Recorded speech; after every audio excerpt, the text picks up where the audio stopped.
Hi everyone, it's me Marie. Today I am going to be talking and drawing about the character Alexandra Acquaviva.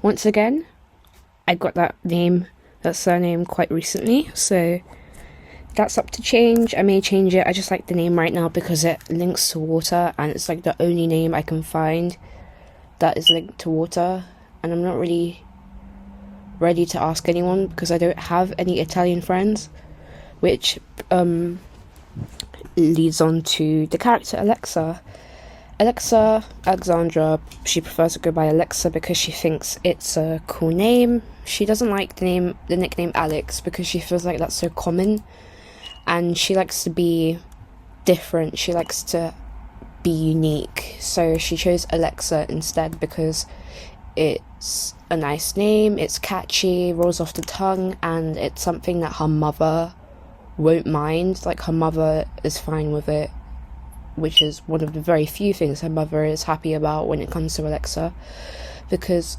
she and her mother have a very odd relationship where her mother doesn't listen to her. Her mother makes her do things she doesn't want to do. She tells Alexa to do stuff after asking for her permission in the first place. Like, she, for example, in her chapter's about a speech in the main show, and her mother makes her prepare for the speech, and the speech isn't like in the time of the show, like maybe like a couple of weeks away, and she only told Alexa recently. She didn't even ask her if she wanted to sign up in the first place, stuff like that, and many other things. When it comes to their relationship, they just don't get along very well, and I know that's very cliche. That's very common nowadays for a mother and daughter relationship to be a bit odd, especially when it comes to shows. That's a very, I could say, overused technique used in shows, but I did this mainly because I think it makes sense for the character and the person that I use as a counterpart for Alexa, or should I say the two people I use for a counterpart for Alexa. They definitely have gone through it, and I understand kind of what it's like to have a very odd relationship with a parent, so I thought it would be good to use Alexa as the character who goes through that. And I feel like with her kind of personality, where she's very confident, she's extremely smart. She's like, honestly, like I could say like the second smartest person in her year. She's funny. She's a fashionista. She does everything. She's a gymnast. She does ice skating for her mother. She's a natural swimmer because she's a mermaid through both sides of her family, stuff like that. So I feel like it'll be quite nice to see through the eyes of someone who's that naturally amazing and how that coincides with her mother's relationship. But once again, I feel like that's also quite common for a mother to be cruel to a daughter who's essentially perfect. So I think it kind of depends on how you view it. Yes, it's very common, but I want to form a relationship with her mother which doesn't seem, cliche. It's not something that you'd expect. So I'm going to have to work on that. Alexa's mother doesn't hate her. I want you to know that. She doesn't hate her child. She loves her child. She just wants the best for her. And because she had a tough time when she grew up, she just wants her daughter to live the life that she couldn't. But with doing that along the way, she lost sight of what was very important, which was to make sure that her daughter even likes the position she's currently in. And that's how it delves into the current scenario with the main season, where it's a duel between her and her mother, and they fight all the time, stuff like that. Alexa has a brother called Marco. Marco's about like a year older because their mother was very busy very quickly, and Marco's relationship with his mother is great. It's absolutely fine. His mother loves him so much. Alexa believes that her mother loves Marco more than she loves her.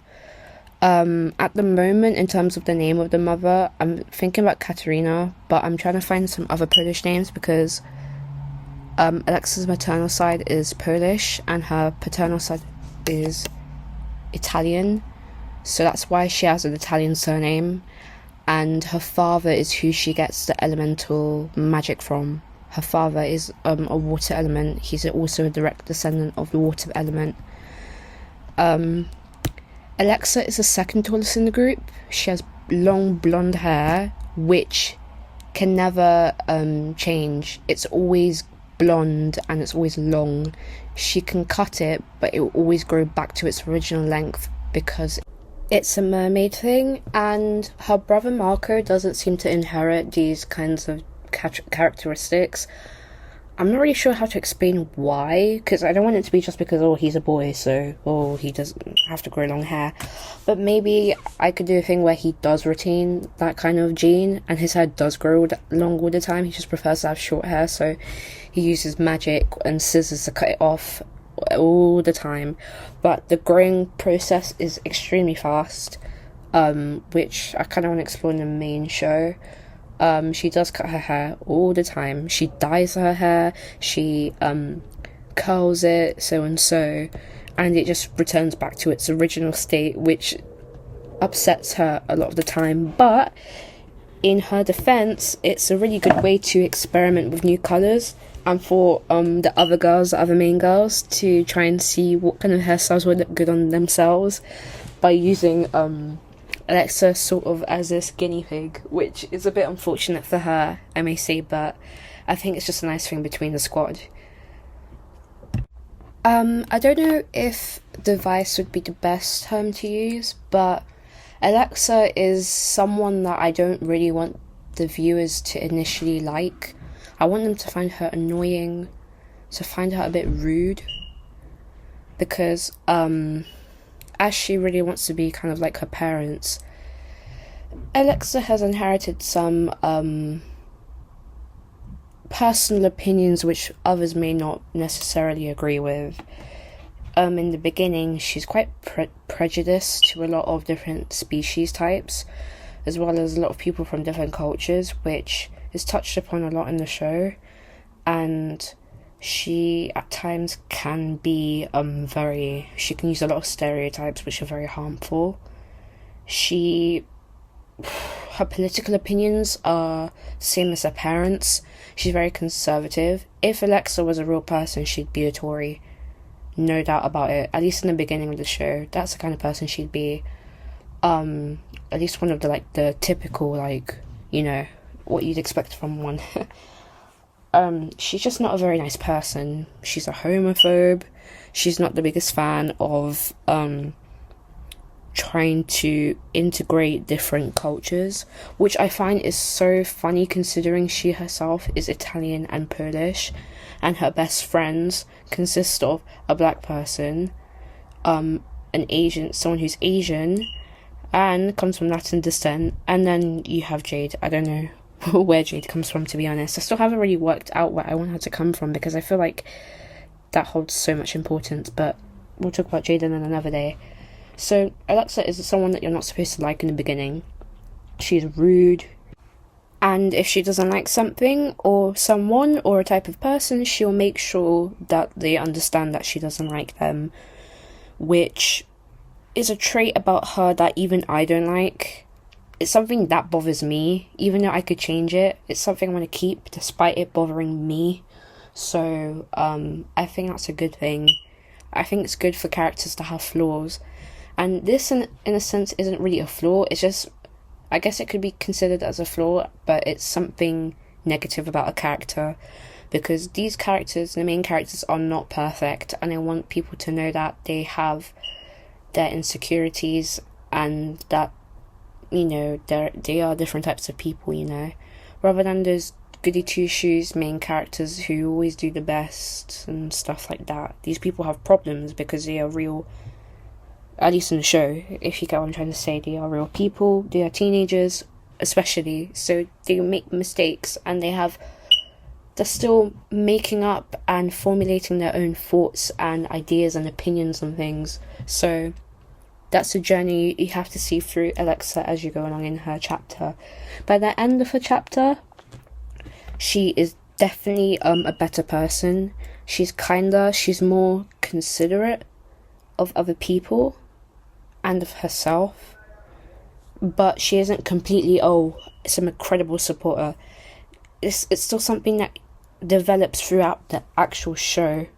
But her chapter is supposed to present a foundation of where she is at that point, what she believes in now, and so on and so forth. In terms of the prequel series, Alexa and her family go and visit her paternal side of the family in Italy, specifically in the island of Sicily, which I find rhymes and it makes me feel a bit happy. So she meets her grandma and her grandpa, who are very old, and they have way, funny enough, they're more on the left than the right, which makes you wonder where her parents got their opinions from. Not that it's bad to have your own opinion, it's fine, but you have to understand that Alexa's parents, their views are quite extreme. Like, they just don't like other people. Even Alexa's dad, who is laid back and carefree, and he's funny and goofy, and the other girls love him, he still upholds some very harmful views on society, which could be seen as wrong and very damaging to society as a whole. Her mother just doesn't care, honestly. If she's like Alexa, if she believes that something should be true, then so be it. That's what it's like in her book. Her relationship with her brother is just your typical sibling relationship. They don't hate each other. They do care about each other. They do love each other. They do get into shenanigans. And while Marco isn't always, the best person to go to for advice, because sometimes he gets into his own little shenanigans where he's not very, he doesn't really represent his family the way his father would want. He still cares about his little sister, and in one of the episodes, something bad happens to Alexa. It's quite serious, to be honest. So, I'm quite worried about that episode, to be honest, because it's quite dark. Where Marco really shows sympathy for Alexa, and you get to see him in action as well. You get to see him use his powers, because he's upset and he doesn't want to see his little sister get hurt, which I think is really cool, because I want that fight scene to be a good one. In terms of Alexa's relationship with her father, she loves her father. Honestly, the best, but she does act a bit spoiled. Her father does spoil her quite a lot.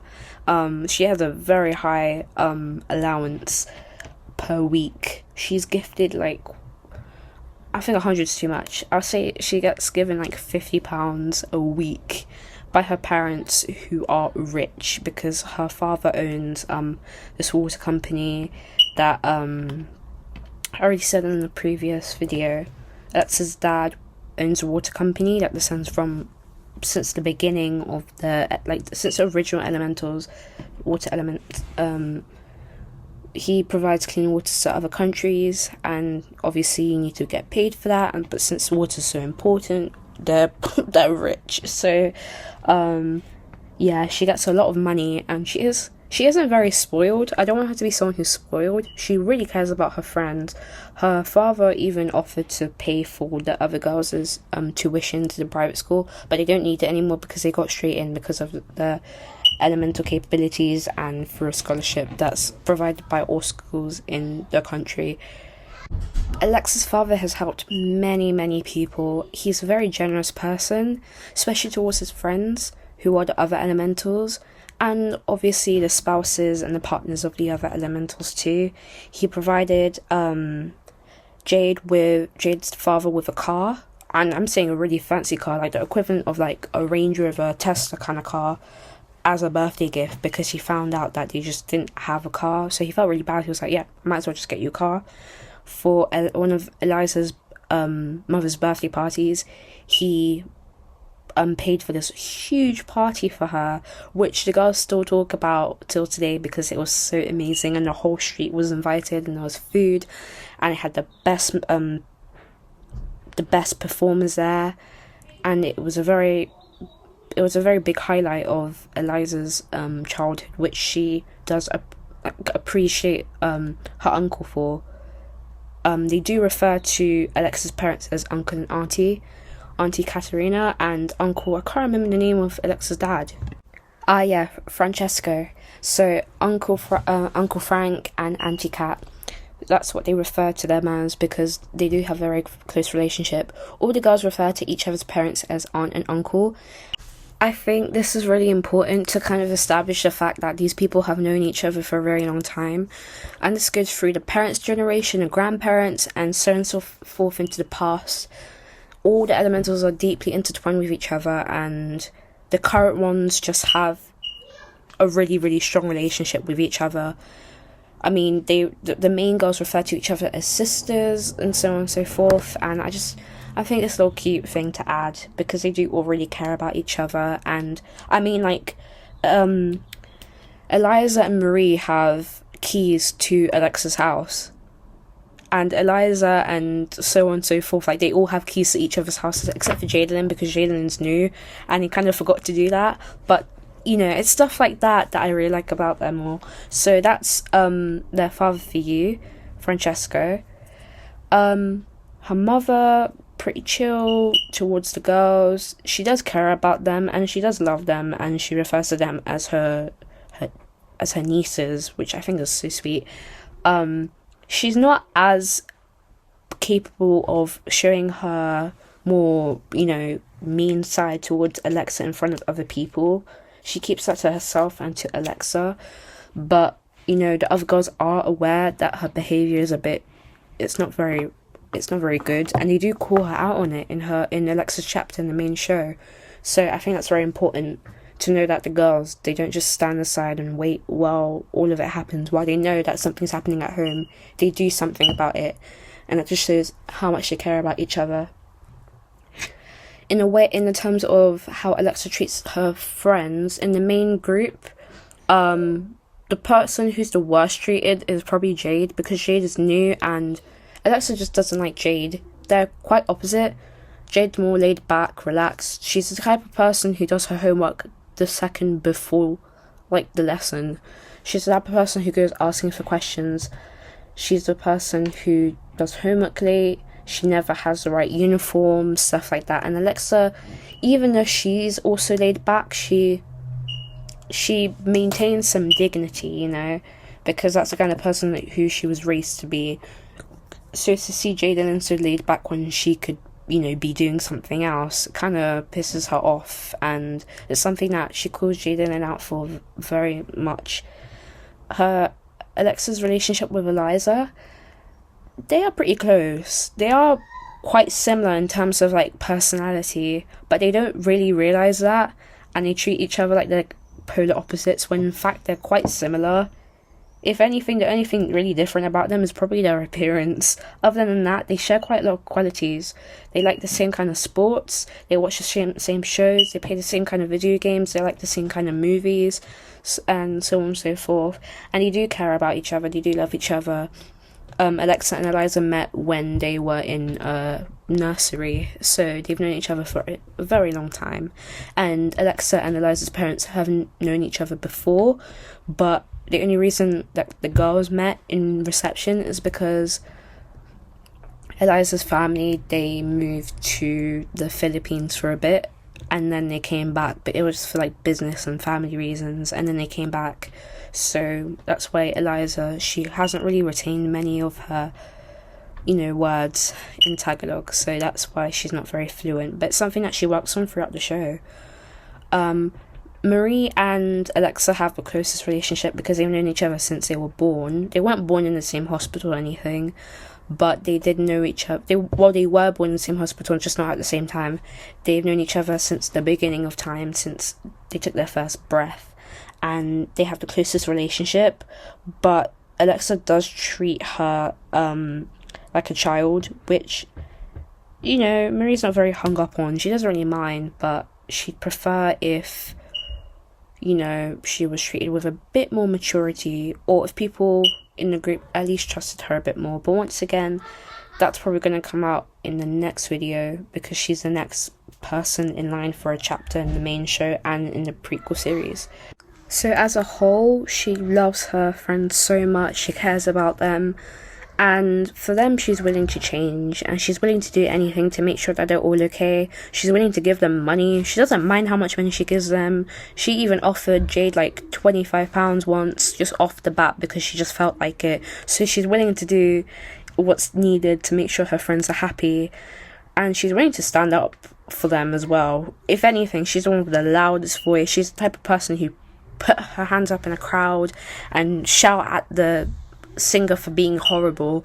She's the type of person who dances on a bar naked just to get people's attention, but she does uphold dignity, which is seen very few times, but very significant in showing the foundation of her character and who she is. So that was Alexa for you. She's one of my more favourite characters. She also has my favourite song in the whole show, so hopefully if it comes out you'll get to hear that. So thank you for watching and listening. Take care. Bye.